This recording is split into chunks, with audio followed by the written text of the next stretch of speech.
Hello my dear student, very good morning to all of you. आज हम लोग बेटा डिस्कस करेंगे applied physics 1 I mean group A के स्टूडेंट्स के लिए अपना यूनिट 5। अपना यूनिट जो 5 है बेटा उसका नाम है इलास्टिसिटी। आप इसको प्रॉपर्टीज ऑफ मैटर भी समझ सकते हैं। इलास्टिसिटी चैप्टर है applied physics 1 I mean group A के स्टूडेंट्स के लिए है। इसमें हम आपको जो भी अपना टॉपिक होगा उसको समझाएंगे।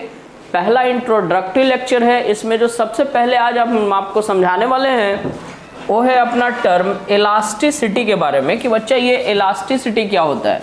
इलास्टिसिटी सिलेबस के अकॉर्डिंग फर्स्ट चैप्टर है, बट आपको इलास्टिसिटी समझने से पहले कुछ और छोटे छोटे टर्म समझने पड़ेंगे। जैसे है आपका डिफॉर्मिंग फोर्स, कि डिफॉर्मिंग फोर्स क्या होता है। बच्चा बहुत अच्छे से आपको ना इसका नाम से फील आ रहा होगा कि डिफॉर्मिंग फोर्स क्या होता है। तो डिफॉर्म करने वाला फोर्स, वैसा फोर्स जिससे किसी भी ऑब्जेक्ट का shape, size I mean configuration में चेंजिंग आ जाता है, उसको डिफॉर्मिंग फोर्स बोलते हैं। जैसे आप नींबू है ना, नींबू को आप ऐसे निचोड़ते हैं तो जब आप उसके ऊपर फोर्स लगाते हैं तो उसका कॉन्फ़िगरेशन चेंज हो जाता है। मतलब यहाँ जो आप एक्सटर्नल फोर्स लगा रहे हैं इसी फोर्स का नाम डिफॉर्मिंग फोर्स होगा। कोई भी रबर है, रबर को पकड़ के आप ऐसे स्ट्रेच करते हैं तो जो बाहर से आप फोर्स उसके ऊपर लगा रहे हो जिसकी वजह से ये रबर स्ट्रेच हो रहा है, that force is deforming force. ठीक है, तो वेरी सिंपल डेफिनेशन का डिमांड आप लोग बहुत ज़्यादा करते हैं। व्हाट्सएप ग्रुप में भी मैसेज आता है कि सर डेफिनेशन लिखता ही हूँ मैं, मैक्सिमम तो मैं लिख ही देता हूँ, बट फिर भी ये छोटी छोटी सी बात आपको ना ऐसे ही माइंड में रखना पड़ेगा यार। लिख देता हूं मैं आपके लिए कि ये डिफॉर्मिंग फोर्स क्या होता है। डिफॉर्मिंग फोर्स नाम से ही क्लियर है, फील करा दिए हम आपको कि डिफॉर्मिंग फोर्स कैसा फोर्स होगा।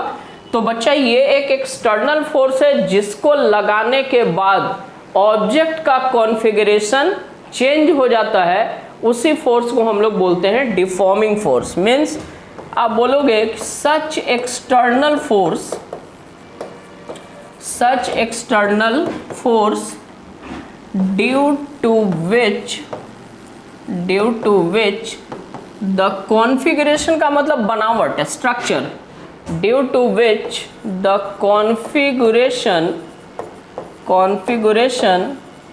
of an object changes, due to which the configuration of an object changes। ठीक है, मीन्स वैसा एक्सटर्नल फोर्स। देखिए पहले ही एक ऑब्जेक्टिव हम आपको यहीं पे दे दिए, सच एक्सटर्नल फोर्स। आपसे ये पूछा जा सकता है कि डिफॉर्मिंग फोर्स किस टाइप का फोर्स है, तो your answer should be external force. Deforming force बेटा एक एक्सटर्नल फोर्स है। ठीक है, सच एक्सटर्नल फोर्स ड्यू टू विच, जिसके कारण किसी भी ऑब्जेक्ट का कॉन्फ़िगरेशन बदल जाता है, उस ऑब्जेक्ट को हम लोग, उस फोर्स को हम लोग बोलते हैं डिफॉर्मिंग फोर्स। ठीक है, अच्छा एक और बात है, एक रबर है आपका, उस पर आप स्मॉल सा फोर्स लगाओ, थोड़ा सा इलोंगेट करेगा, थोड़ा सा डिफॉर्म होगा।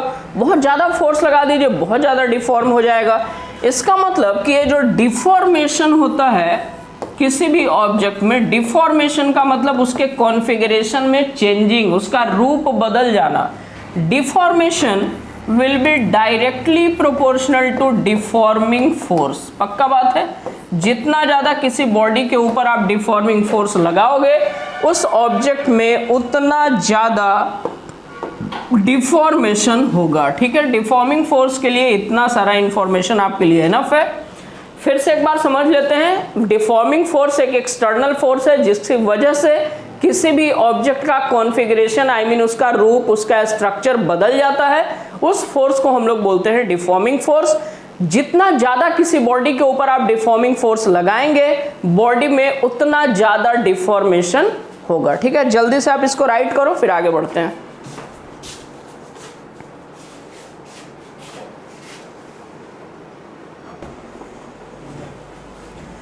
हाँ बच्चा लोग, अब हम लोग डिस्कस करेंगे डिफॉर्मिंग फोर्स के बाद बेटा रीस्टोरिंग फोर्स के बारे में, जो अपना अगला छोटा सा टर्म है बट इसको बहुत अच्छे से आपको समझना है। रीस्टोरिंग फोर्स के बारे में हम समझेंगे। एक्चुअली ना ये डिफॉर्मिंग फोर्स और रीस्टोरिंग फोर्स एक कपल की तरह काम करता है। डिफॉर्मिंग फोर्स लगा के आप ऑब्जेक्ट को डिफॉर्म कर देते हो और रीस्टोरिंग फोर्स के कारण ऑब्जेक्ट अपने शेप एंड साइज को रीस्टोर करता है। जैसे आप रबर को पकड़ के ऐसे खींच दिए तो यहाँ डिफॉर्मिंग फोर्स के कारण उसका शेप चेंज हो गया। जैसे ही आप एक्सटर्नल फोर्स हटाए, डिफॉर्मिंग फोर्स हटाए, रबर अपने ओरिजिनल शेप में आ गया। तो रबर अपने ओरिजिनल शेप में जिस फोर्स के कारण आया, that force is restoring force. Means restoring force कैसा फोर्स है? आप ना रबर को पकड़ के वापस ढकेल नहीं रहे थे कि भाई अपने शेप एंड साइज को वापस पालो, या स्प्रिंग है, स्प्रिंग को पकड़ के आप खींचे, एक्सटेंड हो गया, बढ़ गया, एलोंगेट किया, मीन्स डिफॉर्म किया, तो आप डिफॉर्मिंग फोर्स बाहर से लगा रहे हो। बट जैसे ही आप छोड़ रहे हो, स्प्रिंग अपने ओरिजिनल शेप में आ जा रहा है। इसका मतलब स्प्रिंग खुद से ये फोर्स लगा रहा है, उसकी इंटरनल प्रॉपर्टी है। इसलिए रीस्टोरिंग फोर्स आपका कैसे फोर्स का एग्जाम्पल होगा?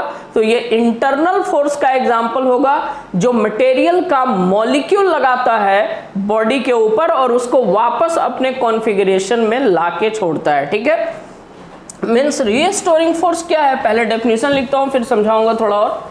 Restoring force means it is an internal force, it is an internal force due to which an object restore, वापस पाना, restore its original configuration, restore its original configuration।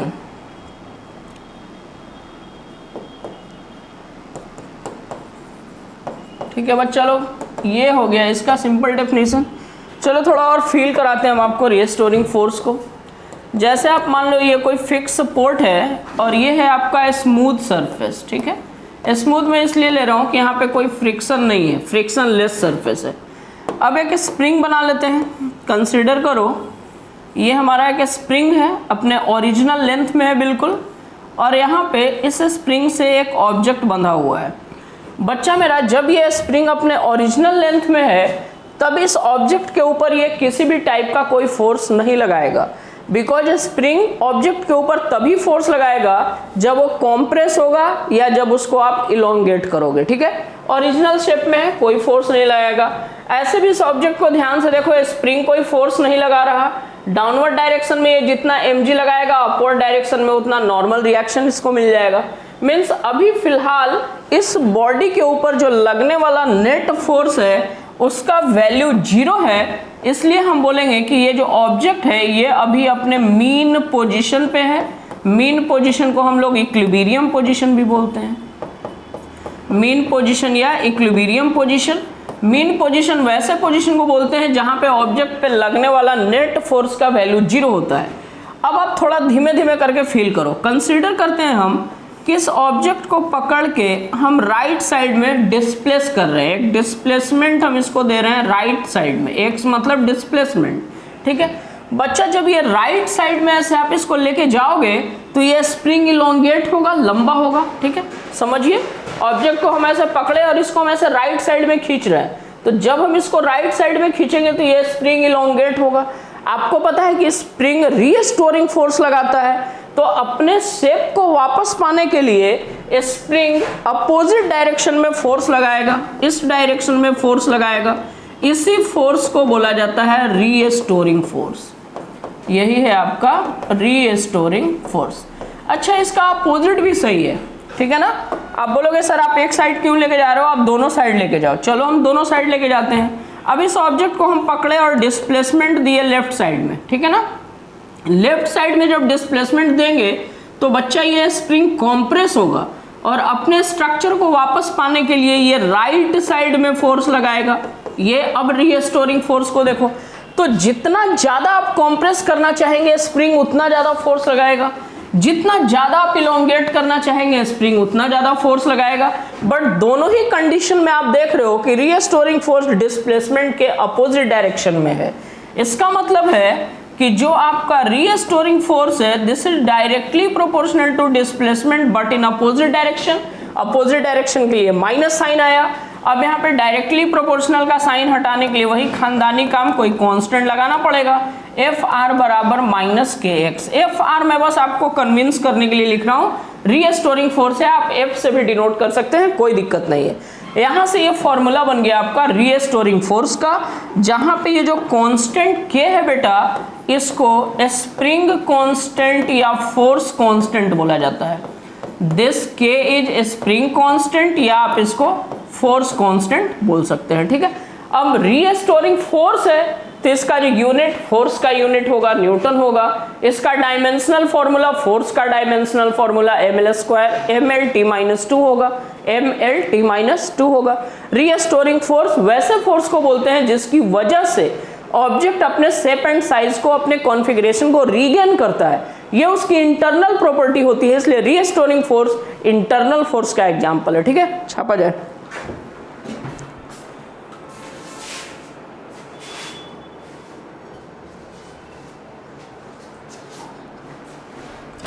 हो गया बच्चा लोग। चलो अब हम लोग डिस्कस करेंगे बेटा इलास्टिसिटी के बारे में, अपना जो टॉपिक है। आगे बढ़ते हैं। आई होप ये सब कुछ आपको समझ में आ रहा होगा।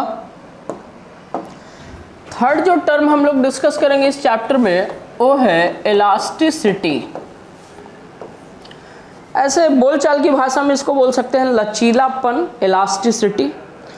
बच्चा लोग इलास्टिसिटी सॉलिड बॉडी की प्रॉपर्टी है। अब आप सॉलिड को क्लासिफाई करेंगे तो आपको सॉलिड दो टाइप का दिख सकता है।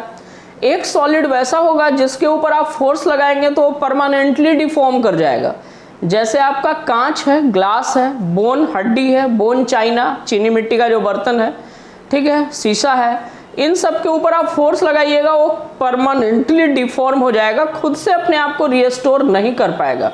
तो ऐसे सॉलिड बॉडी को हम लोग रिजिड बॉडी या प्लास्टिक बॉडी बोलते हैं।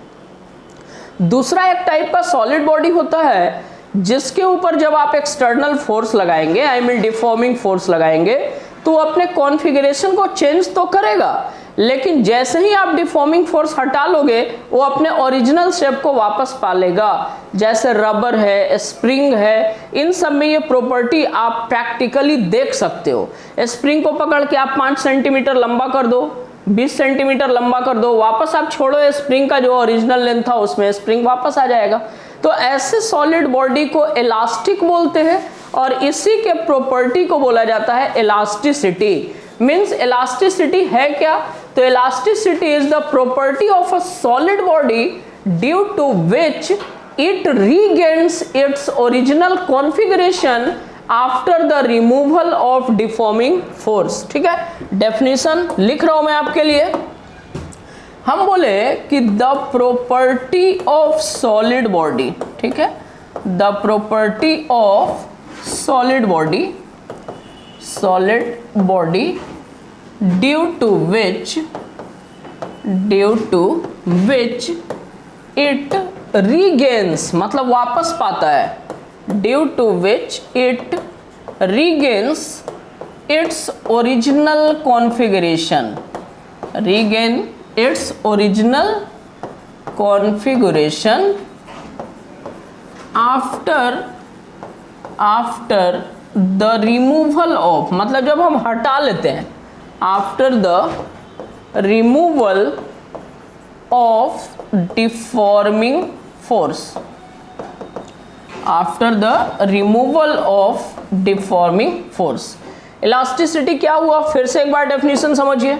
बोलता है कि the property of solid body, solid body की प्रॉपर्टी है ड्यू टू विच, जिसके कारण it regain it's original configuration, अपने वास्तविक बनावट को, ओरिजिनल कॉन्फ़िगरेशन को रीगेन करता है। कब रीगेन करता है? जब उसके ऊपर से हम लोग डिफॉर्मिंग फोर्स हटा लेते हैं। ठीक है, इसी को बोला जाता है कॉल्ड एज इलास्टिसिटी। इसी प्रॉपर्टी का नाम है इलास्टिसिटी। ठीक है बच्चा लोग। अच्छा, जिस सॉलिड बॉडी में ये प्रॉपर्टी पाई जाएगी उस सॉलिड बॉडी को हम लोग बोलेंगे इलास्टिक बॉडी। ठीक है, माइंड में रखिएगा ये बात भी। Such solid bodies are called elastic bodies. ऐसे सॉलिड बॉडी को हम लोग क्या बोलते हैं? इलास्टिक बॉडीज बोलते हैं। ओके, राइट कीजिए। सिंपल सा डेफिनेशन है, अभी डेफिनेशन राउंड चल रहा है, do it.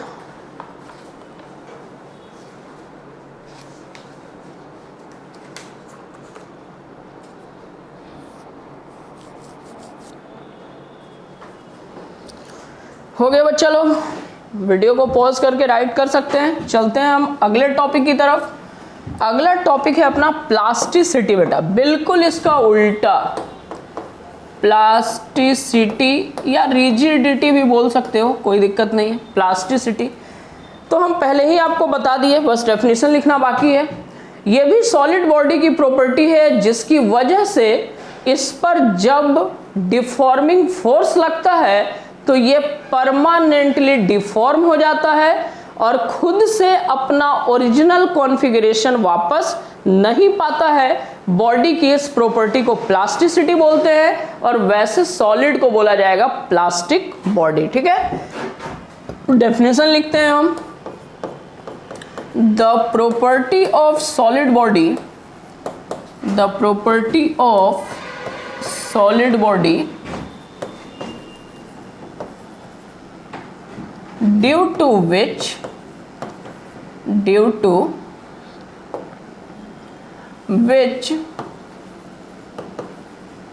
it gets permanently deformed, it gets permanently deformed, permanently deform हो जाता है, due to which it gets permanently deformed after the application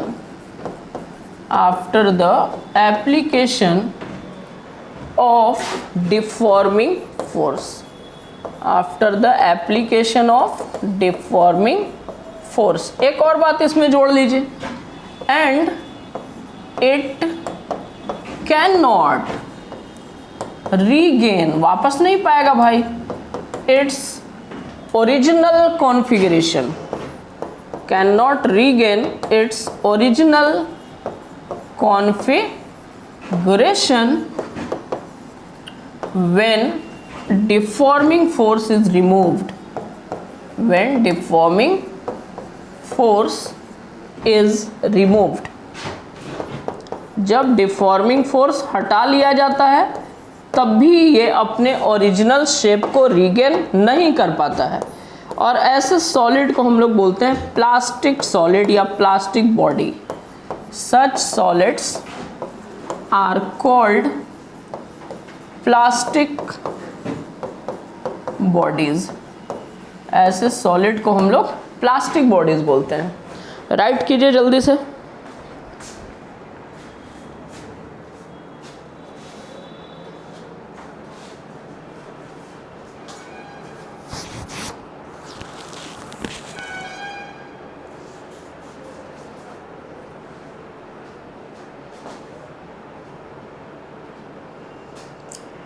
हो गया बच्चा लोग, चलो आगे बढ़ते हैं। अगला जो टर्म है वो है अपना बेटा स्ट्रेस के बारे में जानना कि स्ट्रेस क्या होता है। हेडिंग लगाया जाए स्ट्रेस। देखिए स्ट्रेस अभी मैं पढ़ा रहा हूँ, इसके बाद मैं आपको पढ़ाऊंगा टाइप्स ऑफ स्ट्रेस। तो एक्चुअली में स्ट्रेस को हम डिफाइन करते हैं force per unit area for an elastic body.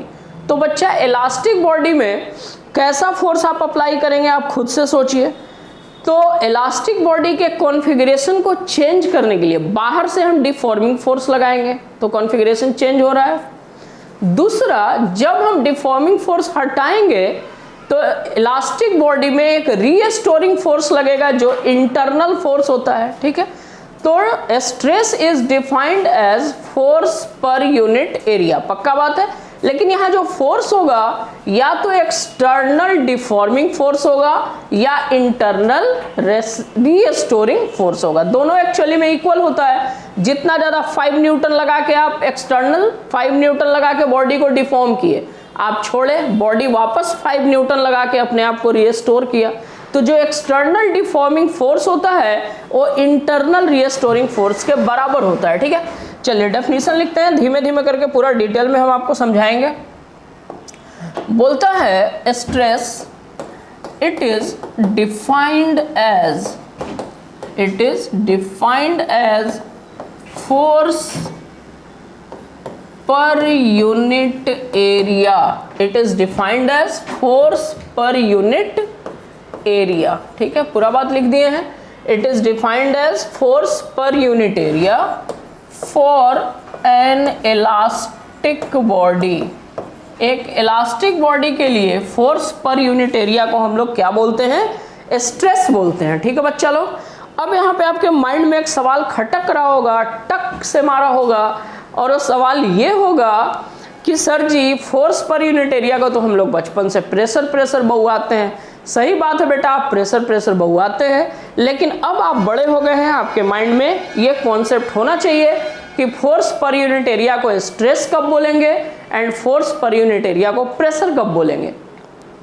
इकलौता कंडीशन है ये इलास्टिक बॉडी। अगर बॉडी आपका इलास्टिक है, इलास्टिक बॉडी अभी हम आपको डिफाइन किए हैं, जिस पे एक्सटर्नल डिफॉर्मिंग फोर्स लगाएंगे तो कॉन्फ़िगरेशन चेंज हो जाएगा, फोर्स हटाएंगे वापस पालेगा, ऐसे बॉडी को इलास्टिक बॉडी बोलते हैं।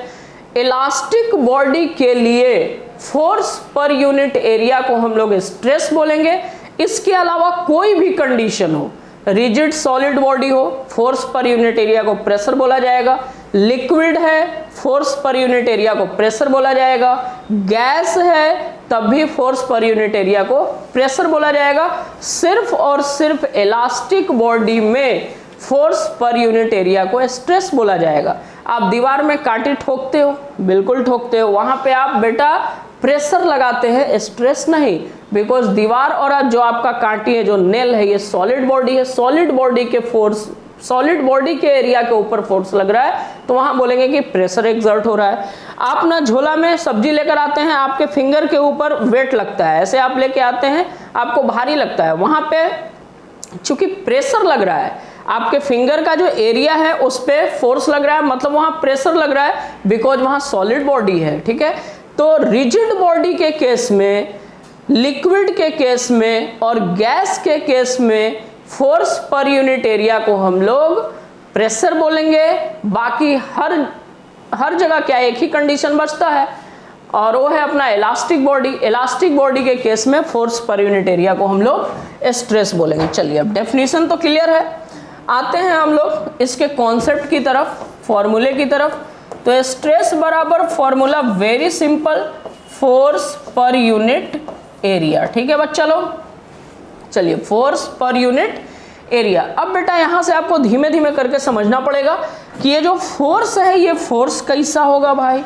तो बच्चा लोग, ये जो फोर्स है, या तो ये होगा एक्सटर्नल, इलास्टिक बॉडी का बात हो रहा है ना भाई, क्लियर है scene. External deforming force, deforming force external ही होता है, एक्सटर्नल डिफॉर्मिंग फोर्स।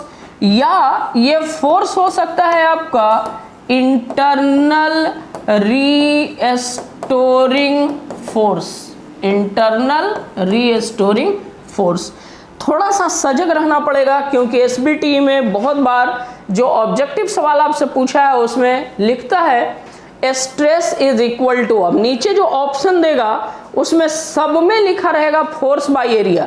बस फोर्स को पहचानना है कि कौन से ऑप्शन में, या तो एक्सटर्नल डिफॉर्मिंग फोर्स लिख के दे तब सही, या फिर internal restoring force per unit area लिख के दे तब सही। ठीक है, अब सिर्फ एक्सटर्नल लिखेगा, external force per unit area, तो एक्सटर्नल फोर्स तो भैया रिजिड बॉडी के ऊपर भी लगता है। एक्सटर्नल डिफॉर्मिंग फोर्स या इंटरनल रीस्टोरिंग फोर्स, ऑप्शन में थोड़ा सा फोर्स को पहचानने में आपको केयर करना होगा। ठीक है, राइट कीजिए, फिर आगे बढ़ते हैं।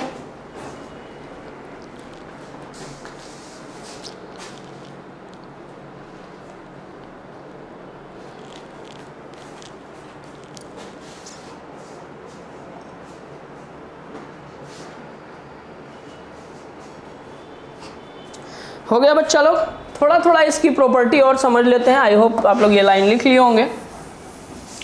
बेटा यहाँ से इसका यूनिट, डायमेंशन, एवरीथिंग आपको पता चलना चाहिए।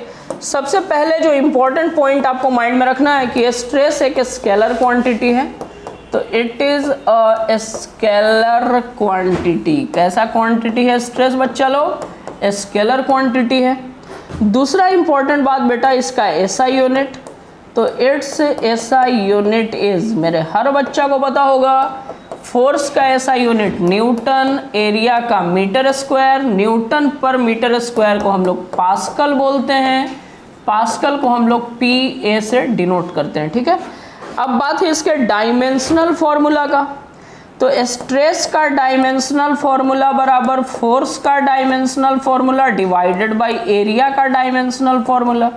फोर्स का डायमेंशनल फॉर्मूला होगा बेटा MLT-2 डिवाइडेड बाई L2। एगो L कैंसिल हो गया ऊपर नीचे से, फाइनली जो निकल के आया वो निकल के आया M, एक L ऊपर जाएगा, L का पावर -1, T का पावर -2। ऑब्जेक्टिव के लिए ये सारा पॉइंट आपको माइंड में रखना है। स्ट्रेस स्केलर है, इसका SI unit pascal I mean Newton पर मीटर स्क्वायर होता है, और डायमेंशनल फॉर्मूला इसका ML का पावर -1, T का पावर -2 होता है, ठीक है।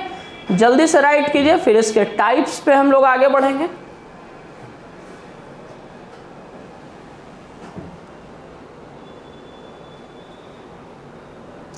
हो गया, आई होप आप लोग लिख लिए। क्लियर करते हैं इसको। चलो अब हम लोग डिस्कस करेंगे टाइप्स ऑफ स्ट्रेस के बारे में। टाइप्स ऑफ स्ट्रेस, स्ट्रेस का टाइप। देखो ये स्ट्रेस का ही टाइप है, ठीक है ना। तो जब स्ट्रेस का टाइप है तो मदर फॉर्मूला तो फोर्स बाय एरिया है, लेकिन फोर्स और एरिया चेंज होता जाएगा और स्ट्रेस का टाइप अलग अलग होता जाएगा। धीमे धीमे करके एक एक करके समझते हैं। सबसे पहले जो बच्चा लोग हम आपको समझाएंगे वो होगा अपना नॉर्मल स्ट्रेस। पहला में हम आपको समझा रहे हैं नॉर्मल स्ट्रेस के बारे में, ठीक है बेटा। नॉर्मल स्ट्रेस, अब देखिए नॉर्मल नाम दे दिया, नॉर्मल का मतलब परपेंडिकुलर। तो जब किसी भी इलास्टिक बॉडी के क्रॉस सेक्शनल एरिया पर नॉर्मल फोर्स लगेगा तब उसको स्ट्रेस बोलेंगे, ठीक है। मीन्स इसका सिंपल डेफिनेशन जो आप बोलना चाहेंगे वो आप बोलेंगे it is defined as normal मतलब perpendicular force per unit, normal force per unit cross sectional area, per unit cross sectional area. अच्छा, अब यहां से स्टोरी में थोड़ा ट्विस्ट आएगा। ट्विस्ट ये आएगा बच्चा लोग कि नॉर्मल फोर्स हम भाई दो टाइप से किसी भी क्रॉस सेक्शन के ऊपर लगा सकते हैं, या तो बाहर की तरफ या अंदर की तरफ, दो टाइप से लगाएंगे। तो यही से नॉर्मल फोर्स आपका दो टाइप का हो जाता है। पहला जो आपका नॉर्मल फोर्स होता है उसको हम बोलेंगे टेंसाइल फोर्स या टेंसाइल स्ट्रेस। अब ये समझिए टेंसाइल स्ट्रेस क्या होगा, एकदम धीमे धीमे करके समझना है। टेंसाइल फोर्स समझ में आएगा मतलब आपको टेंसाइल स्ट्रेस भी समझ में आ जाएगा। ये देखिए हम एक इलास्टिक बॉडी बना लिए, ये इसका क्रॉस सेक्शनल एरिया है, ठीक है बच्चा लोग। अब इसके क्रॉस सेक्शनल एरिया पे हम जो फोर्स लगा रहे हैं बिल्कुल क्रॉस सेक्शनल एरिया पे परपेंडिकुलर है, एकदम से नॉर्मल है, 90 का एंगल बना रहा है। तो ये जो बाहर की तरफ लगने वाला फोर्स होता है इसी को हम लोग बोलते हैं टेंसाइल फोर्स। मतलब किसी भी ऑब्जेक्ट के क्रॉस सेक्शन पे आउटवर्ड डायरेक्शन में जो फोर्स लगता है, जो बाहर की तरफ फोर्स लगता है उसको बोलते हैं टेंसाइल फोर्स। और ये देखिए इसका क्रॉस सेक्शनल एरिया है, क्रॉस सेक्शनल एरिया पे ये फोर्स लग रहा है, ठीक है। तो यहां जो बॉडी में स्ट्रेस डेवलप होगा इसको हम बोलेंगे tensile stress. Means tensile stress का सिंपल जो तुम डेफिनेशन लिखना चाहोगे तो वेरी सिंपल आप इसको लिख सकते हैं, it is tensile force. Tensile force हम आपको फील करवा दिए, tensile force per unit cross sectional area, per unit cross sectional area, ठीक है बच्चा लोग। अब यहाँ पे समझो टेंसाइल फोर्स फिगर में साफ साफ क्लियरली दिख रहा है, वैसा फोर्स जो क्रॉस सेक्शनल एरिया के ऊपर बाहर की तरफ लगता है और क्रॉस सेक्शनल एरिया से 90 डिग्री का एंगल बनाता है, मतलब नॉर्मल होता है। तो टेंसाइल फोर्स का डेफिनेशन माइंड में रखिएगा, ये जो एफ है आपका टेंसाइल फोर्स है, नॉर्मल आउटवर्ड फोर्स, बाहर की तरफ लगने वाला नॉर्मल फोर्स को हम लोग बोलते हैं टेंसाइल फोर्स, ठीक है। इसका जो बी होगा वो होगा अपना नॉर्मल स्ट्रेस का सेकंड टाइप। पहला टेंसाइल स्ट्रेस हो गया, सेकंड होगा आपका कॉम्प्रेसिव स्ट्रेस। कॉम्प्रेस करने के लिए आपको फोर्स अंदर की तरफ लगाना पड़ेगा, ठीक है। इसको राइट करो, फिर आगे बढ़ते हैं।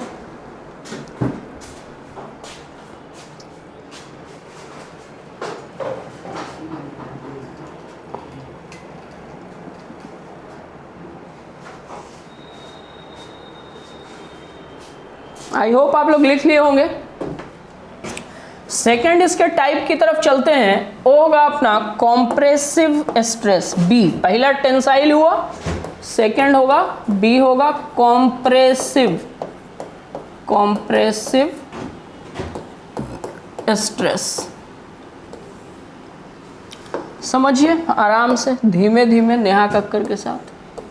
ये बच्चा लोग, ये एक हम इलास्टिक बॉडी बनाए, इधर देखो क्रॉस सेक्शनल एरिया बना दिए।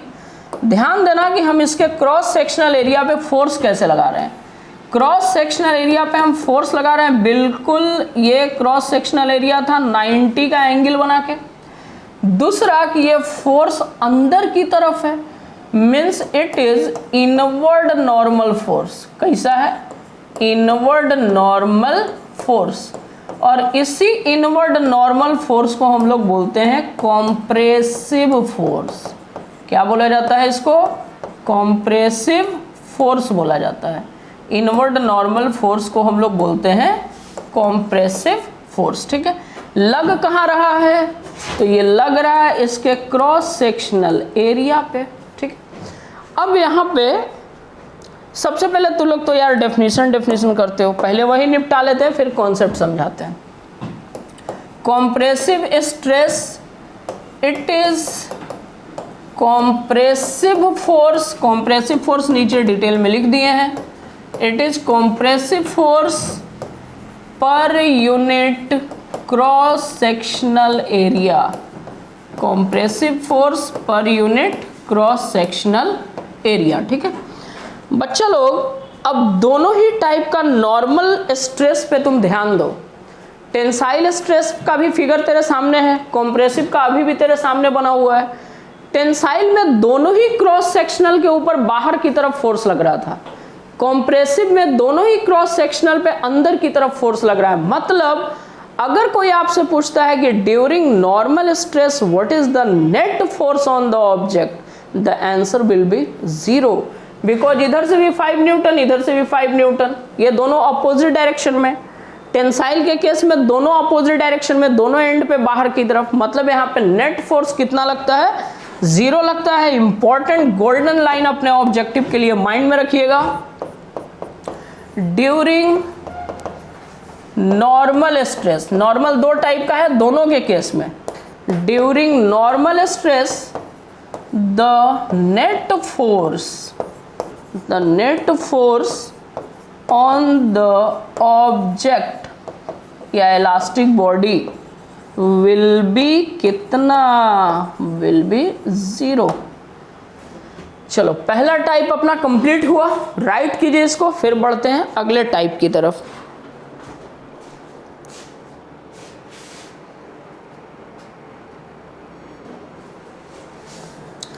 हो गया बच्चा लोग? चलिए आगे बढ़ते हैं। अगला जो इसका टाइप है वो हम लोग डिस्कस कर लेते हैं। सेकंड टाइप है इसका टेंजेंशियल स्ट्रेस, जिसको शियरिंग स्ट्रेस भी बोलते हैं। टेंजेंशियल स्ट्रेस, इसको आप लोग शियरिंग स्ट्रेस भी बोल सकते हैं। शियरिंग स्ट्रेस, ठीक है। डेफिनेशन भी हम आपको लिखेंगे, पहले आप थोड़ा फील करो। मान लो बच्चा लोग ये आपका टेबल है, मान लो थोड़ी देर के लिए टेढ़ा टेबल बना दिए का। ओए ओए ओए भाई, इतना बड़ा काम नहीं हो। कंसिडर कर लो कि ये अपना एक टेबल है, इसके ऊपर कोई मोटी सी बुक रख रहा है। एकदम प्रैक्टिकल बात दे रहा हूँ, एकदम मोटी सी बुक है, यहाँ पे ऐसे रखा हुआ है, ठीक है जी। कुछ नाम दे देते हैं भाई इसका, ABCD। ये जो AB है ये इसका बॉटम फेस हुआ, नीचे वाला फेस भाई, नीचे वाला सरफेस। और ये फिक्स्ड होता है, इसमें कोई डिस्प्लेसमेंट नहीं होगा, ये जहाँ पे है वहीं पे फिक्स है, एकदम बॉन्ड फिक्स लगा के उसको फिक्स कर दिए हैं। अब बच्चा इसका जो टॉप फेस है, ऊपर वाला जो फेस है इसका टॉप फेस है, इसको बिल्कुल छूता हुआ, ऐसा बुक रखा हुआ था, बिल्कुल इसको टच करता हुआ हम एक फोर्स लगा रहे हैं, ठीक है ना, बिल्कुल ऐसे छूता हुआ एक फोर्स हम लगाए। ये जो फोर्स है इसी को बोला जाता है टेंजेंशियल फोर्स या सियरिंग फोर्स। टेंजेंशियल फोर्स बोलिए या सियरिंग फोर्स बोलिए, ठीक है। और ये जिस एरिया पे एक्ट कर रहा है, कितने एरिया पे एक्ट कर रहा है, यही एरिया है भैया, जो बॉटम का एरिया होगा वही टॉप का एरिया होगा। यहाँ जो स्ट्रेस आपका डेवलप होता है, इसी स्ट्रेस को हम बोलते हैं टेंजेंशियल स्ट्रेस। अब इसकी वजह से क्या होगा, तो भाई जब भी हमें स्ट्रेस लगाएंगे बॉडी के ऊपर, उसमें डिफॉर्मेशन होता है, मतलब उसका शेप चेंज होता है, वॉल्यूम चेंज नहीं होता है। तो ये जो इसका डी है वो चला गया डी डैश पे, ये थोड़ा सा ऐसे एक एंगल से टिल्ट हो गया, थोड़ा सा ऐसे टेढ़ा हो गया, ठीक है ना। पहले उसका सीन समझिए, ये जब हम फोर्स लगाए तो ये पार्ट थोड़ा सा शेयर्ड हो गया, यहाँ से यहाँ ये डिस्प्लेस हो गया, ओके जी, ये डिस्प्लेस हो गया, इस पोजीशन पे था, इस पोजीशन पे चला गया, एक स्मॉल डिस्प्लेसमेंट मान लेते हैं, डेल एक्स से आगे बढ़ गया, या आप बोलिए कि एक छोटे एंगल से यहाँ पे टिल्ट हो गया, डी चला गया डी डैश पे और सी चला गया आपका सी डैश पे, ठीक है। यहाँ जो डिफॉर्मेशन हुआ वो किसके कारण हुआ, टेंजेंशियल स्ट्रेस के कारण हुआ। तो इसका डेफिनेशन अगर आप लिखना चाहें, very simple, it is tangential मतलब shearing, tangential force per unit area. अब कौन सा एरिया जिस पे ये फोर्स लग रहा है, it is tangential force per unit area on which this force act, on which this force act, ठीक है। फॉर्मूला लिखना चाहोगे वही बात लिखूंगा जो डेफिनेशन में है, टेंजेंशियल स्ट्रेस बराबर टेंजेंशियल फोर्स, जिसको आप शियरिंग फोर्स भी बोलते हैं, शियरिंग लिख देते हैं, shearing force per unit area, ठीक है बच्चा लोग। ध्यान में रखना है कि एरिया कौन सा लेना है, जिसके ऊपर ये फोर्स लग रहा है, ये एरिया है जिसके ऊपर ये फोर्स लग रहा है, अपने को यही एरिया लेना है। दिस इज राइट कीजिए फास्ट। ये आपका स्ट्रेस एंड उसका टाइप हम लोग सक्सेसफुली कंप्लीट किए। फिलहाल आपका डिमांड होता है कि सर वीडियो 40 मिनट्स के अबाउट का होना चाहिए, तो 40 मिनट के अबाउट का वीडियो हो चुका है। जल्दी हम मिलते हैं अगले वीडियो में, कुछ और बातें आप लोगों से करनी है, और वो बातें ये है बच्चा लोग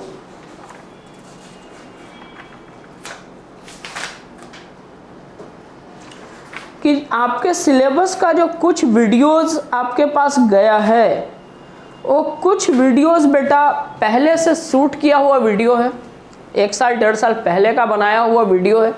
तो उसमें अगर मैं बोल रहा हूँ कि ग्रुप में सेंड हो गया है न्यूमेरिकल, तो आपके लिए नहीं है। टॉपिक्स और उसका कॉन्सेप्ट आप समझिए। उस टाइम जो बच्चे मेरे से पढ़ रहे थे 1.5 साल 2 साल पहले, उनका एक अपना ग्रुप था, व्हाट्सएप ग्रुप था, जिसमें हम उन लोगों को होमवर्क सेंड करते थे। तो अब उसी टॉपिक का हम दोबारा वीडियो बनाएंगे, कॉन्सेप्ट वही रहेगा, कोई चेंजिंग नहीं आने वाला है। ये बात से आप लोग भ्रमित नहीं होइए कि कौन से ग्रुप का सर बात करते हैं। बच्चा देखिए, वो 1.5 साल पहले का वीडियो है। अब उस टाइम जो स्टूडेंट्स मेरे से पढ़ रहे थे ऑनलाइन या ऑफलाइन, ये उनका एक अपना व्हाट्सएप ग्रुप था जिसमें क्वेश्चन सेंड होता था, सॉल्यूशन सेंड होता था। तो ये सब जो कमेंट्स बीच बीच में आ रहे हैं कि IIT के लिए है, मेडिकल के लिए है, तो पहले जो आपका सिलेबस था वो IIT मेडिकल के सिलेबस से बिल्कुल डिफरेंट था। लेकिन अब आप अपने सिलेबस को फोकस करें तो 2 सेम, फर्स्ट सेम और second same, I mean applied physics 1 और अप्लाइड फिजिक्स 2 जो आपको पढ़ना है, कंप्लीट सिलेबस IIT मेडिकल का है।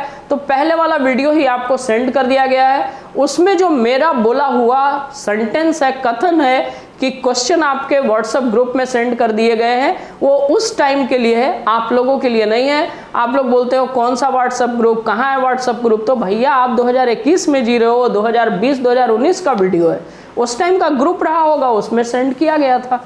ठीक ठीक है, आप लोग कॉन्सेप्ट पे फोकस कीजिए।